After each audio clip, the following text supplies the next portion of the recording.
देश के प्रधानमंत्री नरेंद्र मोदी ने खेती कानून को लेकर किसानों से संवाद किया। खेती कानून को लेकर किसानों में पैदा हो रहे भ्रम की तस्वीर साफ की और विपक्ष को निशाने पर लिया। किसानों के लिए जो नए कानून बने, आजकल उसकी चर्चा बहुत है।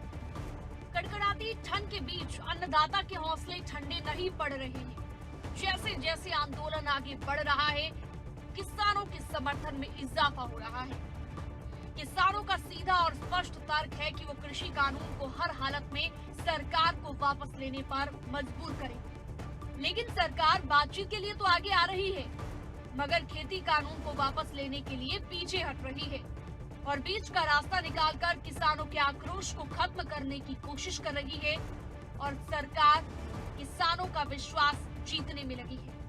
हालांकि सरकार को अभी तक इस प्रयास में पूरी तरह सफलता नहीं मिली है। देश के प्रधानमंत्री नरेंद्र मोदी किसानों से सीधे तौर पर बातचीत नहीं कर रहे, लेकिन किसानों को खेती कानूनों के फायदों का लंबा चौड़ा संदेश जरूर भेज रहे हैं। एमएसपी पर सरकारी खरीदी हुई, उन्हीं मंडियों में हुई, तो क्या कोई समझदार इस बात को स्वीकार करेगा कि एमएसपी बंद हो जाएगी? और इसलिए मैं कहता हूं, इससे बड़ा कोई झूठ नहीं हो सकता, इससे बड़ा कोई षड्यंत्र नहीं हो सकता। और इसलिए मैं देश के प्रत्येक किसान को ये विश्वास दिलाता हूं कि पहले जैसे एमएसपी दी जाती थी, वैसे ही दी जाती रहेगी। एमएसपी न बंद होगी न समाप्त होगी। मोदी सरकार खेती कानून को वापस लेने के मूड में नहीं है। प्रधानमंत्री नरेंद्र मोदी खेती कानून के फायदों से आगे आकर उसके भंडारण और समय की बात कर रहे हैं। हमारी प्राथमिकता भंडारण के नए केंद्र, कोल्ड स्टोरेज का देश में विशाल नेटवर्क और उससे जुड़ा इंफ्रास्ट्रक्चर बनाना, ये भी हमारी प्राथमिकता है। समय हमारा इंतजार नहीं कर सकता।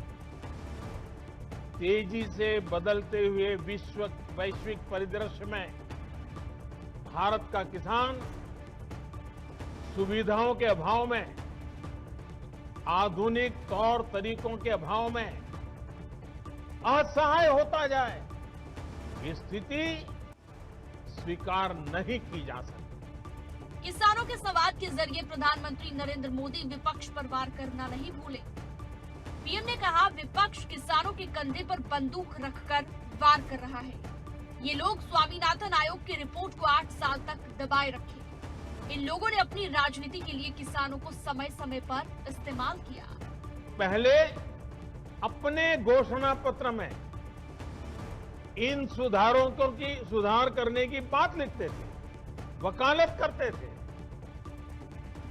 और बड़ी बड़ी बातें करके किसानों के वोट बटोरते रहे, लेकिन अपने घोषणा पत्र में लिखे गए वादों को भी पूरा नहीं किया। सिर्फ इन मांगों को टालते रहे, क्योंकि किसानों की प्राथमिकता नहीं था और देश का किसान इंतजार ही करता रहा।